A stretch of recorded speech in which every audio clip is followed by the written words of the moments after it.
Hello everyone and welcome to a quick Google Docs tutorial. In today's video I want to show you how to use WordArt in Google Docs. This is actually quite simple. First I open Google Docs, and to insert WordArt into this document I go to Insert, Drawing and New.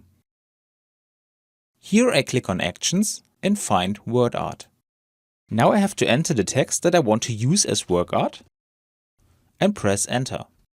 My text is now already displayed as WordArt. However, I still have some editing options. For example, I can also change the color or make the WordArt bold or italic. If I don't want to use just one color, I can also click on the color again and select the gradient at the top.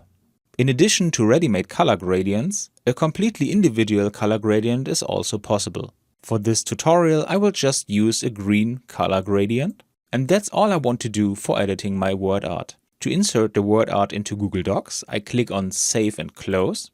And now it is displayed in my document. And that's all you need to know. I hope you enjoyed the video and I will see you again in the next tutorial. Until then, your tutorial guy. Bye.